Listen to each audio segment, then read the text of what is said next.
Baiklah, kali ini kita akan membahas seputar penyakit jantung koroner di Indonesia. Yang pertama yaitu pengertian jantung koroner. Penyakit jantung koroner atau PJK merupakan penyakit tidak menular yang disebabkan oleh adanya penyempitan atau penyumbatan pada pembuluh darah koroner yang mengangkut darah ke jantung sehingga darah terhambat. Pembuluh darah tersebut yang dapat menyebabkan terjadinya nyeri pada dada bahkan terjadinya gagal jantung yang berujung kematian. Yang kedua yaitu sejarah penyakit jantung koroner. Penyakit jantung koroner atau PJK adalah salah satu penyakit kardiovaskular yang paling umum di dunia. Kawasan Pasifik termasuk wilayah yang rentan terhadap PJK, dan penyakit ini telah menjadi masalah kesehatan masyarakat yang signifikan di kawasan ini. Sejarah PJK di kawasan Pasifik dimulai pada akhir abad ke-19 ketika penyakit ini mulai tercatat di Australia dan Selandia Baru. Faktor penyebabnya antara lain yaitu gaya hidup, kecanduan rokok, diabetes, hipertensi, obesitas, stres, dan riwayat keluarga. Dampak penyakit jantung koroner.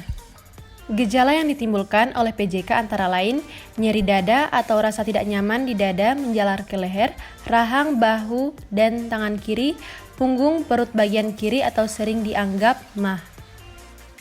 Menurut Organisasi Kesehatan Dunia, pada tahun 2019, sebanyak 17,9 juta orang di seluruh dunia meninggal karena penyakit jantung dan pembuluh darah atau kardiovaskular.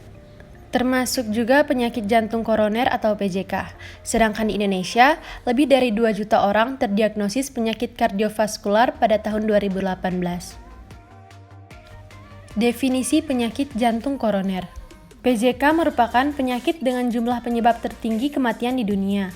Penyakit jantung koroner adalah gangguan fungsi jantung akibat sumbatan zat lemak yang disebut plak atau ateroma yang mengakibatkan penyumbatan atau penyempitan pada pembuluh darah sehingga rusak, kemudian menyebabkan otot jantung kekurangan darah. Cara mencegah penyakit jantung koroner. Adapun cara untuk mencegah penyakit ini yaitu dengan cara periksalah tekanan darah secara teratur, jangan merokok, periksa kadar glukosa darah, menjaga bentuk badan agar tetap ideal, lakukanlah diet rendah kolesterol, berpikirlah positif dan hindari stres, lakukan olahraga dengan teratur, makanlah makanan yang sehat, dan atur pola hidup yang sehat. Cara mengendalikan penyakit ini dengan cara yang pertama yaitu perubahan gaya hidup.